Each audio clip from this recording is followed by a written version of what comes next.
கர்த்தரும் இரட்சகருமாகிய இயேசு கிறிஸ்துவின் நாமத்தினாலே உங்களை ஒவ்வொருவரையும் வாழ்த்துகிறேன். இந்த காலை வேளையிலே அவருடைய சமூகத்திலே வந்து காத்திருக்கிற உங்களை ஒவ்வொருவரையும் கர்த்தர் அவருடைய கண்கள் விசேஷித்த வண்ணமாய் பார்த்து கொண்டிருக்கிறது.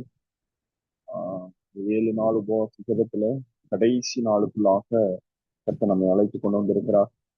நான் நம்புறேன் இந்த 6 நாட்களும் உங்கள் வாழ்க்கையிலே கர்த்தர் ஒரு பெரிய ஒரு ஆஹ் விளைவுகளை, ஒரு அனுபவங்களை, அவருடைய சமூகத்திலே காத்திருந்த இந்த நேரங்கள்ல அநேக காரியங்களை நீங்கள் கற்றுக்கொள்ளத்தக்கதாக இன்னும் அவருக்குள்ளாக நம்முடைய வழிகளை சரி செய்யவும் கர்த்தர் கிருபை செய்திருப்பார் என்று நம்புகிறேன்.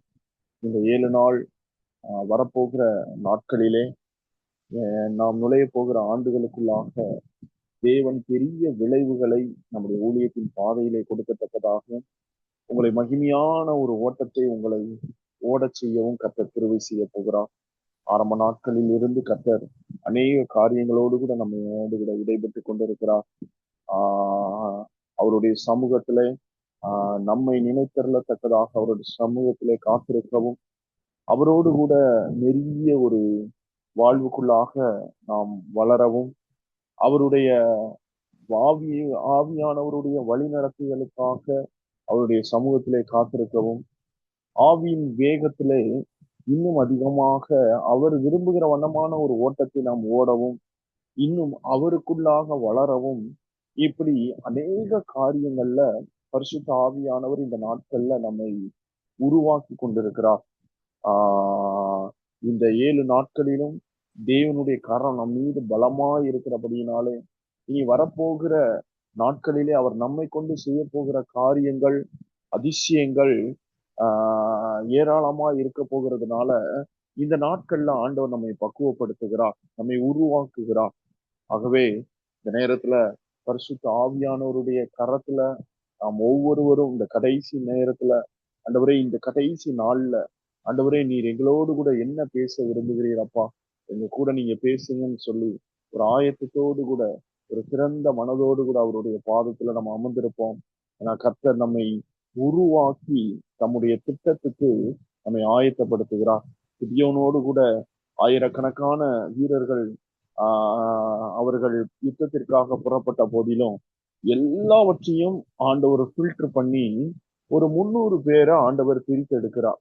இந்த 300 பேரை ஆண்டவர் பிரித்து எடுக்கும் பொழுது அங்க என்ன நடக்குது அப்படின்னு பாத்தீங்கன்னா, இந்த 300 பேர் அதற்கு பின்பதாக தேவன் கொடுக்க போகிற ஒரு திட்டத்திற்கு எந்த விதத்திலும் அந்த திட்டத்திற்கு முரண்பாடானவர்கள் அல்ல. அந்த திட்டத்தை செயல்படுத்துவதற்கு எந்த ஒரு கேள்வி கேட்கிறவர்களும் அல்ல. அவருடைய திட்டத்தை குறித்ததான எந்த ஒரு கேள்வியை எழுப்புகிறவர்களும் அல்ல. தேவன் சொல்லுகிறதை செய்கிற ஒரு கூட்டமாக அந்த 300 பேர் இருந்தாங்க.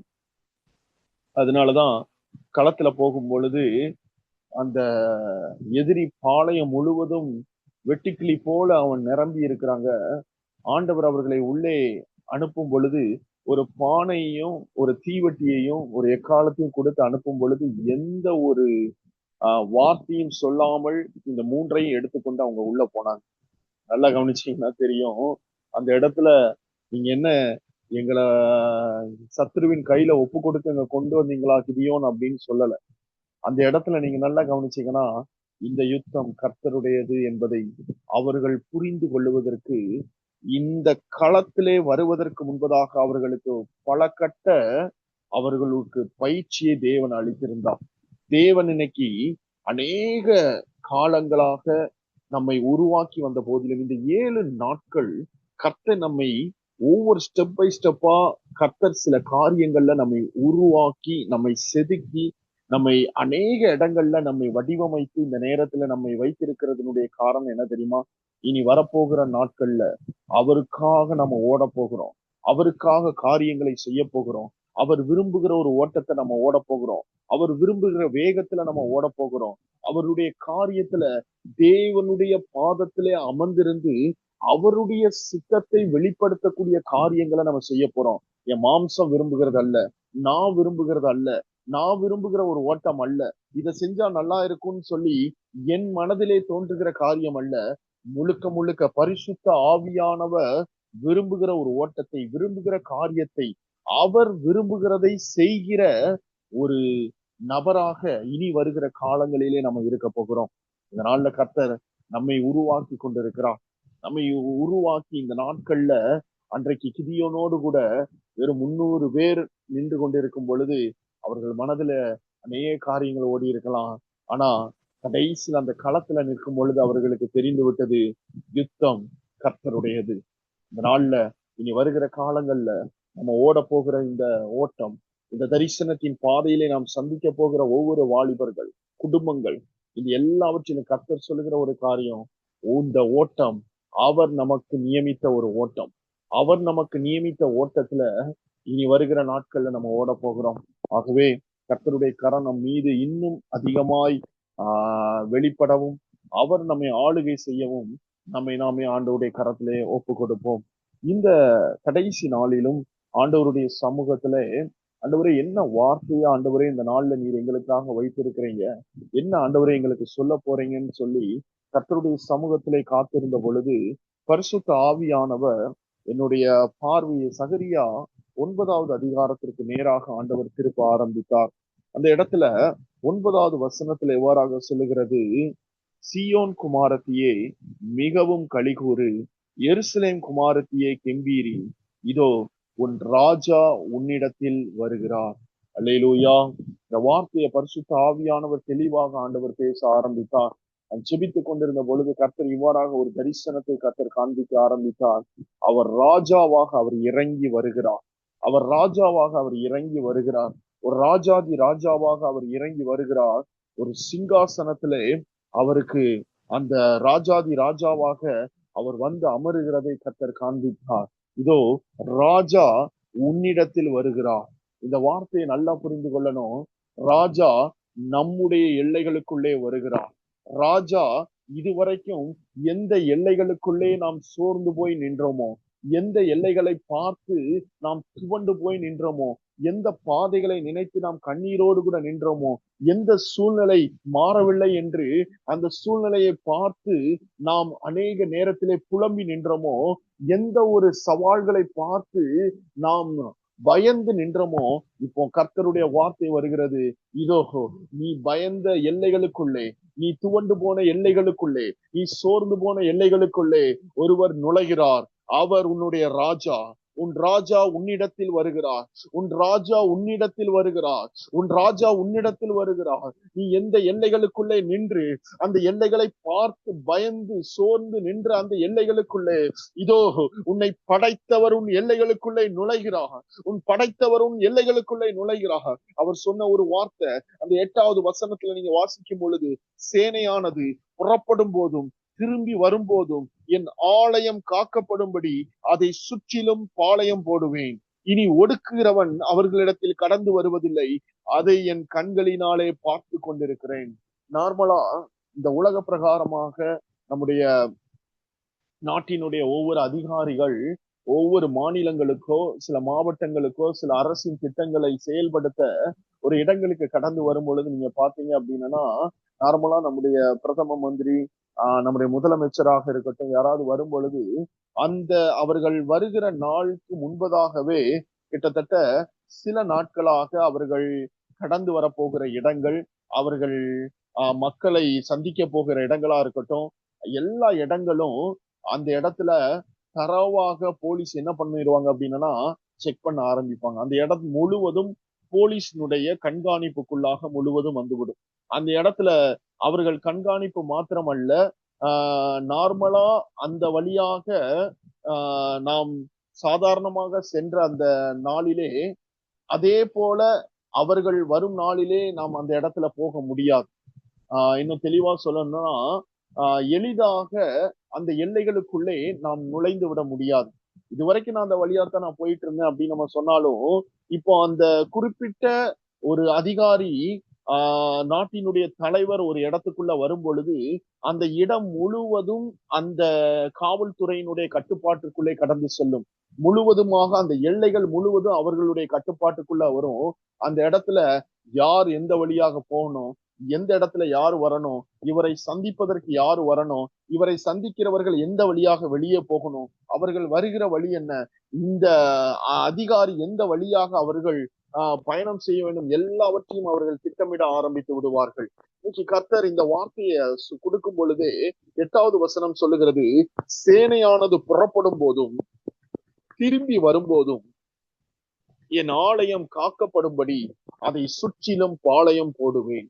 இனி ஒடுக்குகிறவன் அவர்களிடத்திலே கடந்து வருவதில்லை, அதை என் கண்களினாலே பார்த்து கொண்டிருக்கிறேன். இன்னைக்கு கர்த்தர் நம்மோடு கூட பேசிக் கொண்டிருக்கிறார். கர்த்தருடைய வார்த்தை முதலாக நம்ம இடத்துல வருகிற காரியம் என்ன தெரியுமா? இதோ இதுவரைக்கும் உன்னுடைய வாழ்க்கையில என்னென்ன நடந்ததோ, எப்படிப்பட்ட பாதைகளின் ஊடாய் நீ கடந்து சென்றாயோ என்பது அல்ல.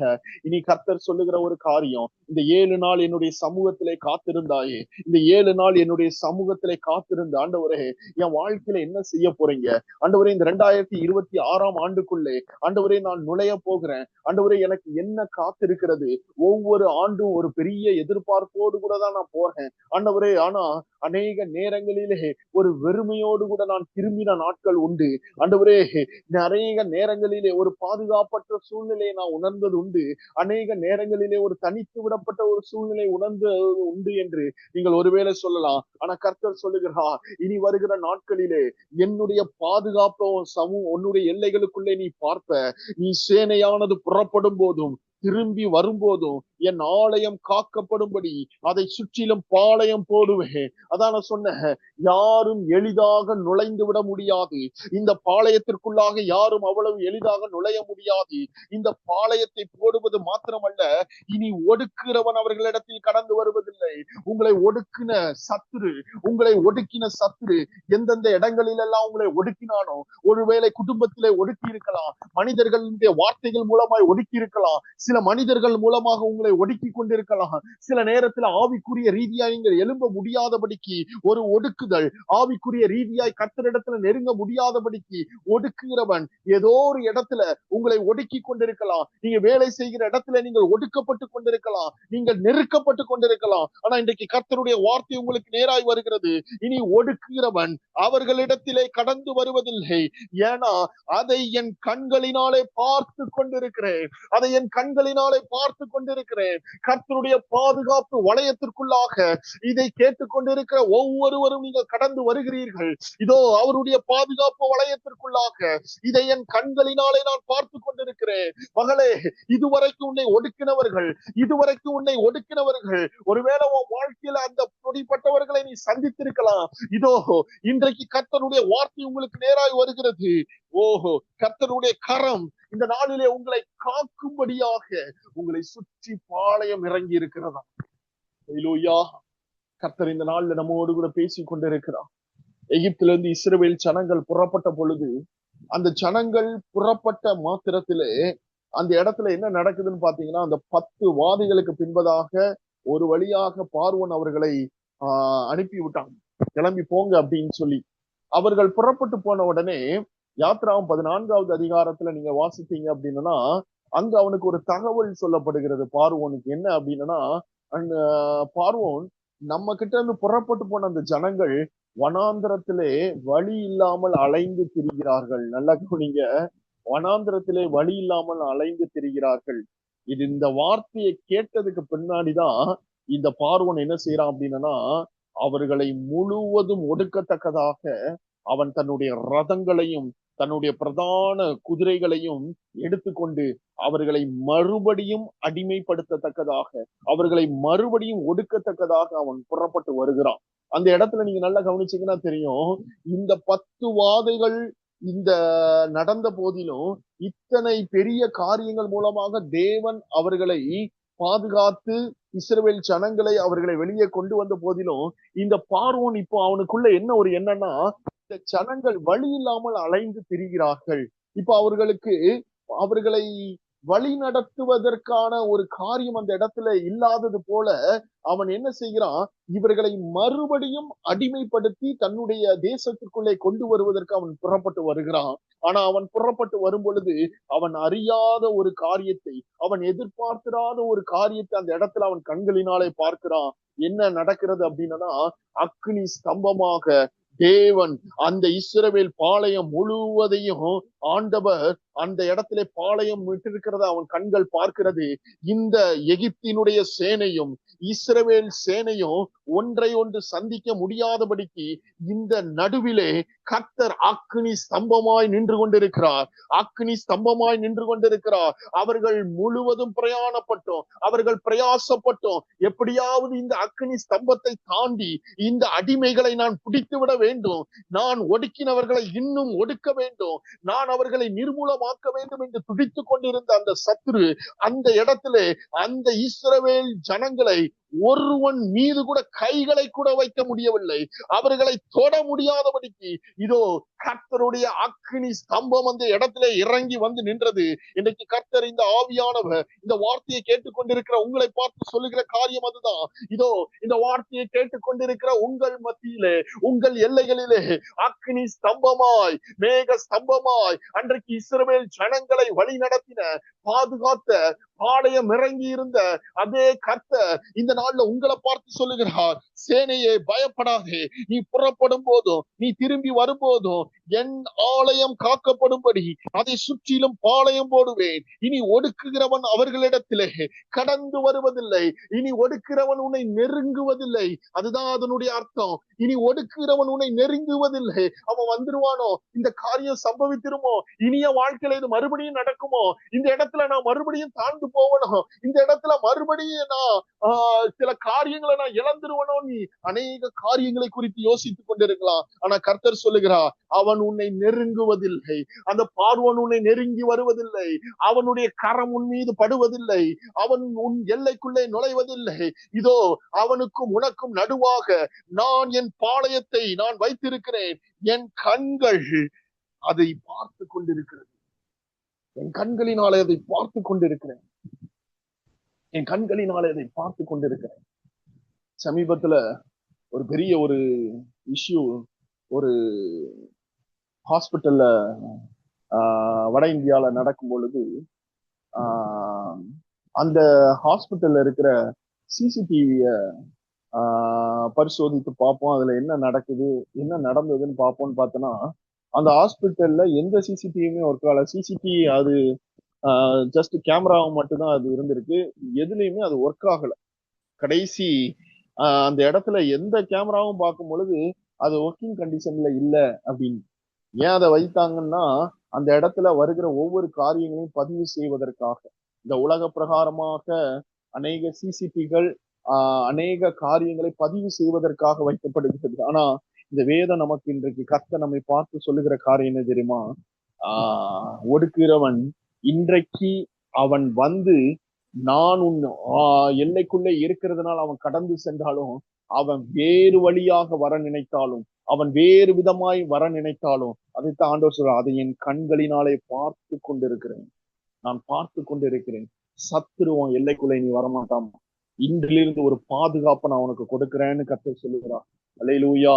அந்த வார்த்தை அவர் சொல்லி முடித்த பின்பு பரிசுத்த ஆவியானவர் 10வது வசனத்துக்கு நேராக என் கண்களை திருப்ப ஆரம்பித்தார். அந்த இடத்துல சொல்லப்படுகிறது, எப்ராயிமின் என்று ரதங்களையும் எருசலேமின் என்று குதிரைகளையும் அற்றுப்போக பண்ணுவேன், யுத்த வில்லும் இல்லாமற் போகும், அவர் ஜாதிகளுக்கு சமாதானம் கூறுவார். இதை வாசித்த பின்பதாக அந்த வார்த்தை பின்வருகிற வார்த்தை சொல்லுகிறது, அவருடைய ஆளுகை ஒரு சமுத்திரம் தொடங்கி மறு சமுத்திரம் வரைக்கும், நதி தொடங்கி பூமியின் எல்லைகள் பரியந்தமும் செல்லும்.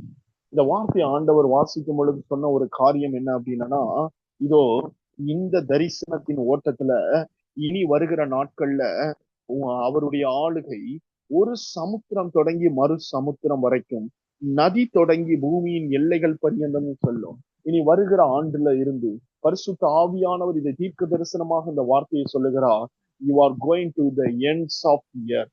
இது ஆங்கில வேதாகமத்துல எவ்வாறாக எழுதப்பட்டிருக்கிறது, ends of the earth, பூமியின் கடைசி பரியந்தமும் பூமியின் எல்லை பரியந்தமும் இந்த தரிசனத்தினுடைய காரியங்களை நான் விரிவுபடுத்துவேன் என்று கர்த்தர் பேசுகிறார். இனி வருகிற நாட்கள்ல பூமியின் எல்லை பரியந்தமும் உங்களுடைய ஓட்டம் இருக்கும். அநேக எல்லைகளுக்குள்ளே உங்களுடைய கால்கள் பதிய ஆரம்பிக்கும். அநேக மாவட்டங்கள், அநேக மாநிலங்கள், அநேக தேசங்களுக்குள்ளாக இந்த தரிசனத்தினுடைய கால்களை நான் பறந்து விரிய பண்ணுவேன். இந்த தரிசனத்தை அநேக பூமியின் எல்லை பரியந்தமும் நான் கொண்டு செல்லுவேன் என்று கர்த்தர் வாக்கு பண்ணுகிறார். இந்த நாட்கள்ல இத்தனை ஆண்டுகள் அவருடைய சமூகத்திலே அவர் சொல்லியபடி அநேக காரியங்களை நாம் நிறைவேற்றி கொண்டிருந்தோம். அநேக நேரத்தில் அவருடைய சமூகத்தில், ஆண்டவரே எங்களுக்கு இந்த மாவட்டங்களை திறந்தருளுங்க, ஆண்டவரே எங்களுக்கு புதிய மாநிலங்களை திறந்தருளுங்க, ஆண்டவரே நீர் எங்களை நடத்துங்க, ஆண்டவரே நீர் சொல்லுகிற பாதையினூடாய் நாங்கள் போக வேண்டும் என்று அநேக நாட்கள் அவருடைய சமூகத்திலே காத்திருந்து அவர் சொன்ன காரியங்களை நிறைவேற்றி, அவர் சொன்ன ஊழியத்தை நிறைவேற்றி கொண்டு நாம் ஓடிக்கொண்டிருந்தோம். இன்னைக்கு கர்த்தர் சொல்லுகிறார், இந்த 1 கோடி இளைஞர்கள் என்ற இந்த தரிசனத்தை, இந்த மாபெரும் தரிசனத்தை உங்கள் கரங்களிலே கொடுத்தது உண்மை. இந்த தரிசனத்தினுடைய ஓட்டம் இதோ இனி வருகிற நாட்கள்ல, இனி வருகிற ஆண்டுகளுக்குள்ளே நீங்கள் நுழையும் பொழுது ஒரு பெரிய வித்தியாசத்தை பார்ப்பீங்க, ஒரு பெரிய வித்தியாசத்தை பார்ப்பீங்க. இனி வருகிற ஆண்டுகளில் இருந்து உங்களுடைய ஓட்டத்துல ஒரு வித்தியாசத்தை பார்ப்பீங்க. இந்த கடந்த ஒவ்வொரு நாட்களிலும் இதை குறித்து தான் நான் உங்களோடு கூட சம்பாசித்துக் கொண்டிருந்தேன். இந்த காரியங்களை குறித்து தான் உங்களோடு கூட பேசிக் கொண்டிருந்தேன். என்னுடைய நடத்துதல் உங்கள் வாழ்க்கையில இருக்கிறத பார்ப்பீங்க. என்னுடைய உங்களுடைய ஆவிக்குரிய வேகத்தை நான் தீர்மானிக்கிறத பார்ப்பீங்க. உங்களுடைய வாழ்க்கையிலே இன்னும் நீங்கள் வளருவீர்கள் என்று நேற்றைய தினம் ஆண்டவர் பேச ஆரம்பித்தார். இன்றைக்கு கர்த்தர் சொல்லுகிறார், இதோ உங்கள் எல்லைகள் பெரிதாக்கப்படும், உங்கள் எல்லைகள் பெரிதாக்கப்படும், ஊழியத்தின் எல்லைகள் பெரிதாக்கப்படும். இந்த ஊழியத்தின் எல்லைகள் பூமியின் எல்லை பரியந்தமும் செல்லத்தக்கதாக இனி வரும் நாட்களிலே ஒரு பெரிய வித்தியாசத்தை உங்க ஓட்டத்துல பார்க்க போறீங்க, ஆவிக்குரிய வாழ்க்கையில பார்க்க போறீங்க. இந்த நாட்கள் நான் உங்களை உருவாக்கின நாட்கள். இந்த நாட்கள் என் சித்தத்திற்கு நேராக நான் உங்களை எடுத்து உங்களை உருவாக்கி உங்களை ட்ரெயின் பண்ணின நாட்கள். இதோ ஒரு நாள் வருகிறது, களத்திற்குள்ளாக உங்களை கொண்டு செல்ல போகிற நாட்கள், களத்திற்குள்ளாக உங்களை நிற்க பண்ண போகிற நாட்கள். இந்த நாட்களிலே இதோ கர்த்தருடைய கரம் இந்த நாள்ல இந்த தரிசனத்தை நிறைவேற்றத்தக்கதாக அவரோடு கூட இசைந்து அவரோடு கூட பயணிக்கிற ஒரு கூட்டத்தை கர்த்தர் எழுப்பி கொண்டிருக்கிறார். இனி வருகிற நாட்களிலே ஆவியானவருடைய ஒரு காலம், பரிசுத்த ஆவியானவருடைய காலம். இந்த காலத்திலே அவரோடு கூட பயணிக்கிற, அவரோடு கூட ஓடுகிற, அவர் விரும்புகிற வண்ணமாய் ஒரு ஓட்டத்தை ஓடுகிற அந்த மனிதர்களை கர்த்தர் இந்த நாட்களிலே உருவாக்கி கொண்டிருக்கிறார். கர்த்தருடைய கரம் சொல்லுகிறது, அவருடைய ஆளுகை ஒரு சமுத்திரம் தொடங்கி மறு சமுத்திரம் வரைக்கும், நதி தொடங்கி பூமியின் எல்லைகள் பரியந்தமும் செல்லும். இந்த காரியங்களை வாசித்துக் கொண்டிருந்த பொழுது 2 சாமுவேல் புஸ்தகத்திலே நீங்கள் வாசித்தீங்கன்னா, 1 சாமுவேல் புஸ்தகத்திலே சாமுவேல் தீர்க்கதரிசி ஈசாயினுடைய வீட்டிலே தாவீதை அபிஷேகம் பண்ணின பொழுது அந்த இடத்துல சொல்லுகிறார், இஸ்ரவேலின் மேல் ராஜாவாக இருக்க தேவன் உன்னை தெரிந்து கொண்டார். இதற்கு பின்பதாகத்தான் கோலியாத்தை இந்த தாவீது சந்திக்கிறார். இந்த கோலியாத்தை சந்தித்து அவனுடைய தலையை வெட்டி எடுத்து அவனை யுத்தத்திலே தோற்கடித்து அவர் தன்னுடைய தேசத்துக்குள்ளே அவர் வரும் பொழுது அந்த நாளில் இருந்து சவுல் அவரை விரோதியாக பார்க்க ஆரம்பிக்கிறார். 3 முறை அவர் மீது ஈட்டி எய்கிறார், அவரை கொலை செய்ய வகை தேடுகிறார். அதற்கு பின்பதாக அவருடைய வாழ்க்கை முடியத்தக்கதாக அவரை எப்படியாவது அவருடைய வாழ்க்கையை முடித்து விட வேண்டும் என்று அநேக திட்டங்களை மறைமுகமாகவும் நேரடியாகவும் சவுல் தீட்டுகிறத பார்க்க முடியும். இதற்கு பின்பதாக அந்த இடத்துல இருந்து தாவீது துரத்தப்பட்டு அவர் என்ன பண்றாருன்னா, சவுலுக்கு பயந்து வனாந்தரங்களிலே, காடுகளிலே, மலைகளிலே அவர் போய் தங்க ஆரம்பிக்கிறார். அந்த இடத்துல சொல்லப்படுகிறது, யோனத்தானோடு கூட அதற்கு பின்வரும் பகுதிகளிலே அவர் பேசும் பொழுது, நான் உன் தகப்பனுக்கு நான் என்ன செய்தேன், மரணத்திற்கும் எனக்கும் 1 அடி தூரம் தான் இருக்குது, என் வாழ்க்கையில ஏன் நான் இப்படி ஓடிக்கொண்டிருக்கிறேன் என்று சொல்லி அவர் தன்னுடைய வாழ்க்கையை நினைத்து புலம்பிக் கொண்டிருக்கிறார். ஏன்னா உம்முடைய தகப்பனாகிய சவுல் என்னை தேடாத ராஜ்யம் இல்லை. அவருக்கு தெரியுது, எந்த ராஜ்யத்திலையும் போய் நான் ஒளிந்து கொள்ள முடியாது, மற்ற மனிதர்களைப் போல சகஜமாக என்னால வாழ முடியல. ஏனால் ஒவ்வொரு ராஜ்யத்திலையும் உங்கள் தகப்பன் என்னை தேடிக்கொண்டிருக்கிறார், என் வாழ்க்கை அவ்வளவுதான் நினைத்து கொண்டிருக்கிறார். இதற்கு பின்பதாக இந்த தாவீதோடு கூட ஒரு சின்ன ஒரு கூட்டம் அவரோடு கூட ஒரு புருஷர்கள் அவரோடு கூட சேர ஆரம்பிக்கிறாங்க.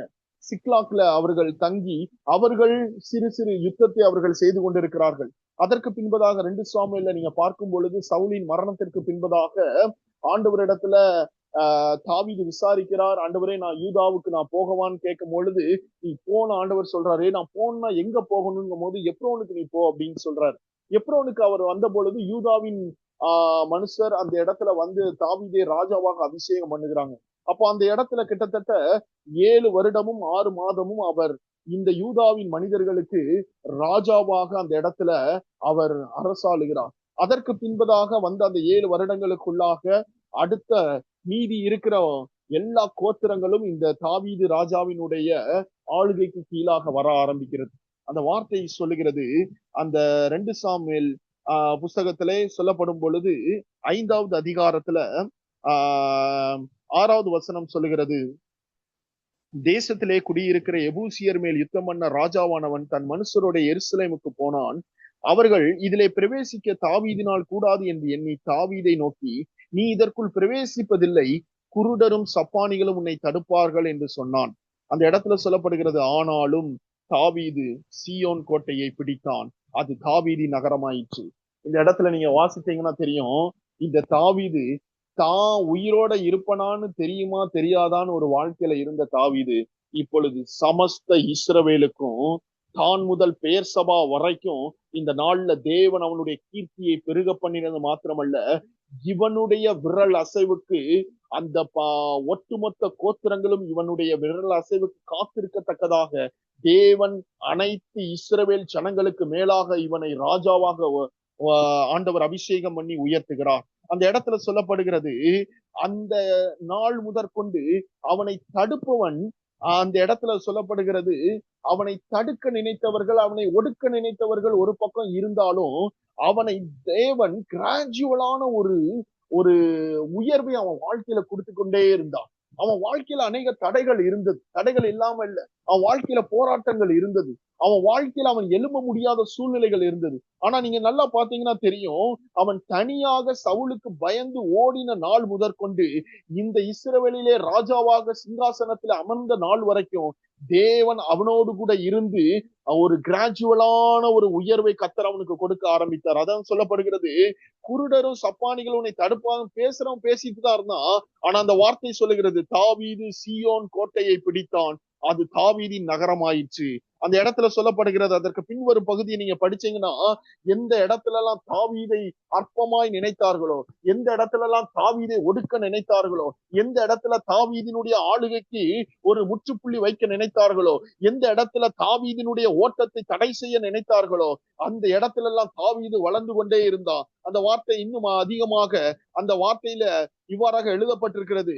2 சாமுவேல் 5வது அதிகாரத்துல அந்த வார்த்தையை நீங்கள் வாசித்தீங்கன்னா 10வது வசனம் சொல்லுகிறது, தாவீது நாளுக்கு நாள் விருத்தி அடைந்தான், சேனைகளின் தேவனாகிய கர்த்தர் அவனோட இருந்தார். இந்த வார்த்தையை இந்த காலை வேளையில இந்த தரிசனத்திலே ஓடிக்கொண்டிருக்கிற இந்த வார்த்தையை கேட்டுக்கொண்டிருக்கிற உங்கள் ஒவ்வொருவருக்கு நேராக பரிசுத்த ஆவியானவர் கொண்டு வருகிறார். இதோ இந்த தரிசனத்தின் ஓட்டம் நாளுக்கு நாள் இனி வருகிற நாட்களை விருத்தி அடைய போகிறது.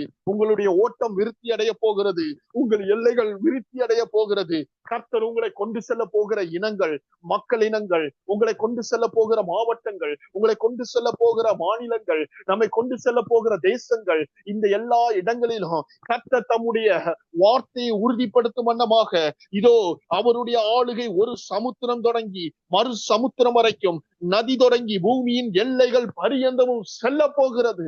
கர்த்தர் மறுபடியும் அந்த வார்த்தை எனக்கு முன்பதாக கொண்டு வருகிறார். அன்றைக்கு தாவீது அவன் அந்த சவுலை விட்டு ஓடும் பொழுது ஒருவேளை அவனுக்குள்ள இந்த எண்ணம் இருந்திருக்குமான்னு தெரியல, நம்ம மறுபடியும் நம்ம இந்த தேசத்துக்குள்ள நுழைவோமான்னு அவன் நினைத்து கொண்டு போனா, அவன் நினைத்து கூட பார்க்க முடியாத ஒரு எல்லைக்குள்ள தேவன் அவனை உயர்த்தி வைத்தது போல இதோ இன்றைக்கு உங்க கண்கள் பார்க்கல, இனி வருகிற நாட்கள்ல தேவன் தம்முடைய வார்த்தையை நான் உறுதிப்படுத்துவேன் என்று இந்த இடத்துல வாக்கு பண்ணுகிறார். அல்லேலூயா.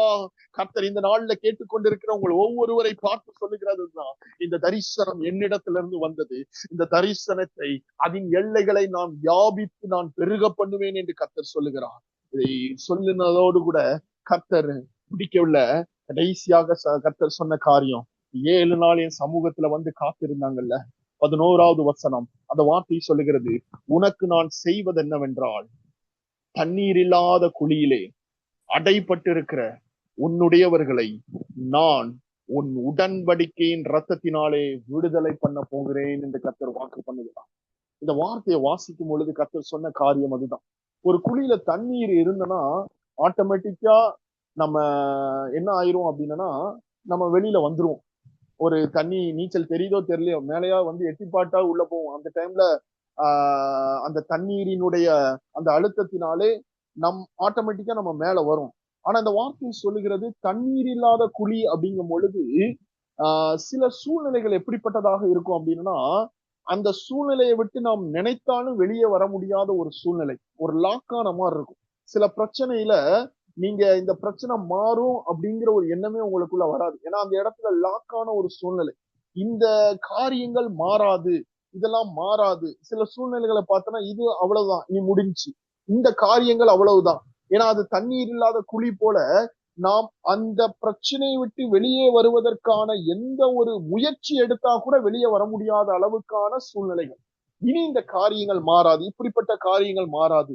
கர்த்தர் சொன்ன ஒரு வார்த்தை, உனக்கு நான் செய்வது என்னவென்றால், இந்த வார்த்தையை இவ்வளவு நேரம் தேவன் தம்முடைய ராஜ்யத்தின் ஓட்டத்திலே ஓட போகிற காரியங்களை குறித்து பேசி கொண்டிருந்தா, அப்ப ஆண்டவர் கடைசியா சொன்னது, என் பிள்ளைகள்கிட்ட சொல்லு, உனக்கு நான் செய்வது என்னவென்றால், தண்ணீர் இல்லாத குழியிலே அடைப்பட்டு இருக்கிற உன்னுடையவர்களை நான் என் உடன்படிக்கையின் ரத்தத்தினாலே விடுதலை பண்ண போகிறேன். இன்றைக்கு கர்த்தர் உங்களுக்கு வாக்கு பண்ணுகிறார். அன்றைக்கு அந்த இடத்துல தானியேலுடைய நண்பர்களான அவர்களுடைய அந்த நண்பர்கள் அக்னி சூளைக்குள்ளே அவர்கள் போடப்பட்ட பொழுது, அந்த அக்னி சூளைக்குள்ளே அவர்கள் அனுப்பப்படும் பொழுது, அவர்கள் நாங்க மறுபடியும் வெளியே வருவோம் என்ற நம்பிக்கையோட உள்ள போகல. அவர்களுக்கு தெரியும், நாங்கள் மரித்தாலும் தேவனிடத்துலதான் நாங்க போக போகிறோன்ற ஒரு அடைப்பட்ட, அதாவது தண்ணீர் இல்லாத ஒரு குழியிலே கடந்து செல்வது போல, அப்படிப்பட்ட ஒரு குழியிலே விழுவது போல அவர்கள் உள்ளே சென்றார்கள். ஆனா அந்த இடத்துல சொல்லப்படுகிறது, அவர்கள் முடி கூட அந்த இடத்துல கருகவில்லையா. அந்த இடத்துல தேவன் அவர்களை பாதுகாத்து அந்த தண்ணீர் இல்லாத குழி போன்ற அந்த அனுபவத்திலிருந்து தேவன் அவர்களை வெளியே கொண்டு வந்தார். அந்த சாத்ராக் மேசாக் ஆபேத்நேகோவுடைய வாழ்க்கைய இன்னமும் நம்ம பேசி கொண்டிருக்கிறோம்னா, கர்த்தர் சொல்லுகிறார், இனி வருகிற நாட்கள்ல என் வாழ்க்கையை நினைத்து, என்னுடைய சூழ்நிலையை நினைத்து நான் நொந்து போன நாட்கள் உண்டுன்னு இந்த வார்த்தையை கேட்டுக்கொண்டிருக்கிற அநேக நினைத்து கொண்டிருக்கிறீங்க. கர்த்தர் சொல்லுகிற வார்த்தை இதோ, நாளொன்று வருகிறது மகளே, உன் வாழ்க்கையில நான் செய்ய போகிற உன்னுடையவர்களை நான் இந்த தண்ணீர் இல்லாத குழியிலிருந்து உன்னை விடுதலை பண்ண போகிறேன். உன்னுடைய வாழ்க்கை அநேகருக்கு சாட்சியாக மாறப்போகிறது. உன்னுடைய வாழ்க்கையிலே நான் செய்ய போகிற காரியங்கள் அநேகருக்கு சாட்சியாக மாறப்போகிறது. உன் வாழ்க்கையில நான் கொடுக்க போகிற விடுதலை, உன் சூழ்நிலையை நான் மாற்ற போகிற காரியங்கள், உன் வாழ்க்கையில நான் வந்து சில சூழ்நிலைகளை நான் மாற்ற போகிற இந்த காரியங்களினாலே இது அநேகருக்கு முன்பதாக சாட்சியாக எழும்ப போகிறது. அன்றைக்கு தானியேல் சிங்க கெபிக்குள்ளே போகும் பொழுது அவர் நினைக்கல, இதோ கர்த்தருக்கு ஸ்தோத்திரம், இதுவரைக்கும் அவருக்கு நான் உண்மையா இருந்தேன்னு சொல்லி அவர் உள்ள போயிருந்திருக்கலாம். ஆனா கர்த்தருடைய வார்த்தை சொல்லுகிறது, அந்த இடத்துல கிட்டத்தட்ட ஒரு தண்ணீர் இல்லாத குழி. தானியேலை உள்ளே அனுப்ப நினைத்தவர்களுடைய எண்ணம் என்னன்னா, அவனை சிங்க கெபிக்குள்ள போட்டனா அவன் லைஃப் முடிஞ்சது, அவன் வாழ்க்கை இதோட அவ்வளவுதான், அவனை சிங்க கெபிக்குள்ள அனுப்புகிறது மாத்திரம்தான் நம்முடைய பெரிய டார்கெட். உள்ள போயிட்டனா அவன் கதை முடிஞ்சதுன்னு நினைச்சாங்க. ஆனா அவனுடைய கதை அந்த நாள் கூட தாங்கல. அடுத்த நாள் காலையில தானியேலுடைய சத்தம் வெளியே தொனிக்க ஆரம்பிக்கிறது. மறுபடியும் பாபிலோனிலே எந்த இடத்துல உங்களை நசுக்க, எந்த இடத்துல உங்களை ஒடுக்க, எந்த இடத்துல இனி என்னால இதுல எழும்ப முடியாது என்று நினைத்தீர்களோ, கர்த்தர் சொல்லுகிறார், மறுபடியும் உங்களை நான் வெளிப்பட பண்ணுவேன், மறுபடியும் உங்களை வெளிப்பட பண்ணுவேன். இந்த தண்ணீர் இல்லாத குழியிலிருந்து உங்களை வெளிப்பட பண்ணுவேன். மறுபடியும் இந்த அவமான இடத்திலிருந்து உங்களை வெளிப்பட பண்ணுவேன். மறுபடியும் நீங்கள் வெக்கி தலை குனிந்த இடத்திலிருந்து உங்களை வெளிப்பட பண்ணுவேன். நீங்கள் வெக்கத்திற்கு பதிலாக இதோ நான் இரட்டத்தனையான காரியங்களை நிறைவேற்ற போகிறேன் என்று கர்த்தர் சொல்லுகிறார். இந்த குழி, இந்த பிரச்சனை, இந்த பாடு, இந்த கண்ணீர், ஆண்டவரே இது எங்க வாழ்க்கையில நிரந்தரம் நினைச்சு கொண்டிருந்தோம். இதோ கர்த்தர் சொல்லுகிறார், இதோ நான் செய்ய போகிற காரியத்தை உங்களோடு கூட பேசிக் கொண்டிருக்கிறேன். இது உங்கள் பார்வையில முடியாததுதான், ஆனால் இதோ என் உடன்படிக்கையின் ரத்தம், நமக்காய் சிலுவையிலே சிந்தப்பட்ட இயேசு கிறிஸ்துவினுடைய ரத்தம் இன்றைக்கு நமக்காக நினைத்தருளப்படுகிறது, நமக்காய் நினைத்தருளப்படுகிறது. அவர் சிலுவையிலே நம்முடைய நோய்களை சுமந்தார், அவர் சிலுவையிலே நம்முடைய சாபங்களை சுமந்தார், அவர் சிலுவையிலே நம்முடைய கட்டுகளை உடைத்தார். இதோ உங்களுக்கு முன்பதாக இருக்கிற அநேகருடைய கட்டுகள் உடைக்கப்படுகிறது, அநேக சங்கிலிகள் முடிந்து விழுகிறத நான் பார்க்கிறேன். இதோ அநேக கட்டுகளை கர்த்தர் உடைத்துக் கொண்டிருக்கிறார். இதோ நாள் வருகிறது, அநேகருக்கு முன்பதாக இதுவரைக்கும் கட்டப்பட்டிருந்தவர்கள் இன்றைக்கு சுதந்திரமாக விடுதலையாக நீங்கள் உலாவ போகிறீர்கள். அவர்களை கட்டுகளோடு கூட அக்கினியிலே போட்டார்கள். அவர்களை வெளியில இருந்து பார்க்கும் பொழுது இதோ கட்டுகளோடு கூட போட்டவர்கள் விடுதலையாக உலாவுகிறதை அவர்கள் கண்கள் பார்க்க ஆரம்பித்தது. இதோ கட்டுகளோடு கூட நீங்கள் வாழ்ந்து கொண்டிருந்திருக்கலாம், ஆனா கர்த்தர் இன்றைக்கு வாக்கு பண்ணுகிறார், இனி ஒரு வாழ்க்கை வருகிறது மகளே, விடுதலையோடு கூட நீங்கள் உலாவ போகிறீர்கள். அல்லேலூயா.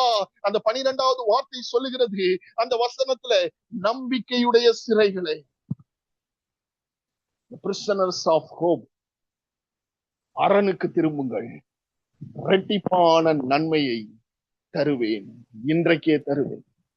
இன்றைக்கு கர்த்தர் இந்த 7 நாள் அவருடைய சமூகத்திலே காத்திருந்த உங்களை பார்த்து சொல்லுகிற காரியம், நம்பிக்கையுடைய சிறைகளை, அரணுக்கு திரும்புங்க, இரட்டிப்பான நன்மையை நான் உங்களுக்கு தரப்போகிறேன், அதை நான் இன்றைக்கே தருவேன் என்று கர்த்தர் வாக்கு பண்ணுகிறார். இந்த வார்த்தையை கேட்டுக்கொண்டிருக்கிற ஒவ்வொருவரையும் பார்த்து கர்த்தர் சொல்லுகிறார், நம்பிக்கையுடைய சிறைகளை, என்கிட்ட இவ்வளவு நாள் இந்த சிறையிலும் என்னை நம்பி இருந்தீங்களே, உங்கள் சிறைப்பட்ட சூழ்நிலையிலும் என்னை நம்பி, என் வார்த்தையை நம்பி என்னை பின்பற்றினீர்களே, இந்த வார்த்தை சொல்லுகிறது, அரணுக்கு திரும்புங்கள், அரணுக்கு திரும்புங்கள், இரட்டிப்பான நன்மையை நான் உங்களுக்கு தரப்போகிறேன், இரட்டிப்பான நன்மையை தரப்போகிறேன், இன்றைக்கே தருவேன், இன்றைக்கே தருவேன். அந்த இடத்துல இதுவரைக்கும் நீங்க ஒரு பாதுகாப்பற்ற சூழ்நிலையில இருந்திருக்கலாம், இதுவரைக்கும் எங்களுடைய எதிர்காலம் எப்படிப்பட்டதா இருக்கும் என்று நீங்கள் நினைத்து கொண்டிருக்கலாம், இதுவரைக்கும் எங்களுடைய வாழ்க்கையில சில மாறாத காரியங்களை குறித்து நீங்கள் சிந்தித்துக் கொண்டிருந்தவர்களாக காணப்பட்டிருக்கலாம். ஆனா இன்னைக்கு கர்த்தர் சொல்லுகிறார், நம்பிக்கையுடைய சிறைகளே, அரணுக்கு திரும்புங்கள், இரட்டிப்பான நன்மையை இனி வருகிற ஆண்டுல நீங்கள் பெற்றுக்கொள்ள போகிறீர்கள் என்று கர்த்தர் சொல்லுகிறார். இனி வருகிற ஆண்டு நான் உங்களுக்கு தருகிற நன்மை அது சாதாரண நன்மை அல்ல, இரட்டிப்பான நன்மையை தருவேன், அதை இன்றைக்கே தருவேன் என்று கர்த்தர் வாக்கு பண்ணுகிறார். இந்த அபிஷேகத்தை பெற்றுக்கொள்ளுங்க. ஓ ரீகாமா ராகா தாரா லாகாபானா, ஓ ஷேகாபா ரியாகா ராகாபா ராலாபா காத்தா. ஆண்டவரே, இந்த 7 நாள் உங்க சமூகத்திலே உண்மையாய் காத்திருந்த ஒவ்வொருவருக்கும் ஆண்டவரே இந்த இரட்டிப்பான நன்மை, ஆண்டவரே இந்த ஆண்டவரே சிறைகள் மாற்றப்பட்டு ஆண்டவரே இந்த நன்மையை அவர்கள் பார்க்கக்கூடிய காலங்களுக்குள்ளாக நீர் அவர்களை கொண்டு செல்வீராக. இந்த வார்த்தை அவர்களுக்கு உரித்தாக்கப்படுவதாக. ஆண்டவரே இந்த வார்த்தை அவர்களுடைய வாழ்க்கையிலே உரித்தாக்கப்படுவதாக. நம்பிக்கையுடைய சிறைகளே, அரணுக்கு திரும்புங்கள், இரட்டிப்பான நன்மையை தருவேன், இரட்டிப்பான நன்மையை தருவேன், அரணுக்கு திரும்புங்க. நீ ஓ இடத்துக்கு, நீ ஓ காரியங்களை பார்த்து கொண்டிரு, இனி என் காரியங்களை நீ பார்ப்ப, நான் உனக்கா யுத்தம் செய்கிறத பார்ப்ப. அதான் அந்த வார்த்தை 9வது வசனத்திலே சொல்லப்படுகிறது, உன் ராஜா உன்னிடத்திலே வந்து விட்டார், உன் ராஜா உன்னிடத்திலே வந்து விட்டார். இனி வருகிற நாட்கள், இனி வருகிற காலங்கள்ல அவர் உங்களுக்காய் கிரியை செய்கிற காலங்களை நீங்கள் பார்க்க போகிறீர்கள் என்று கர்த்தர் சொல்லுகிறார். ஆண்டவரே, இந்த நாள்ல கர்த்தர் நம்ம ஒவ்வொருவரோடு கூட நம்மோடு கூட பேசிக் கொண்டிருக்கிறார். இருக்கிற இடத்துல அப்படியே கண்களை மூடி ஆண்டவராக இயேசு கிறிஸ்துவை நம்ம நோக்கி பார்க்க போகிறோம். ஆண்டவரே, நீ கொடுத்த வார்த்தைக்காய் நன்றி. ஆண்டவர்கிட்ட சொல்லுங்க, ஆண்டவரே இந்த நாட்கள்ல உங்க சமூகத்துல காத்திருந்தோம். ஆண்டவரே, எங்க எல்லைக்குள்ள ராஜா வந்திருக்கிறா, எங்க எல்லைக்குள்ள ராஜா நீங்க வந்திருக்கிறீங்க, நன்றின்னு சொல்லுங்க. எங்க எல்லைக்குள்ள ராஜா நீங்க வந்ததற்காய் நன்றின்னு சொல்லுங்க. ஆண்டவரே, இனி எங்களுக்கு ஒரு பாதுகாப்பு உண்டு.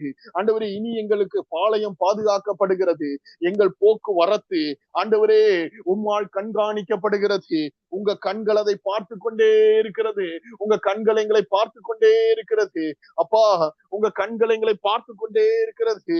ஆண்டவரே, ஆண்டவரே, எங்கள் எதிர்காலங்கள் எப்படி இருக்கும்னு நாங்கள் நினைத்த நேரத்துல கர்த்தர் இன்றைக்கு எங்களுக்கு வாக்கு பண்ணி இருக்கிறீங்கப்பா.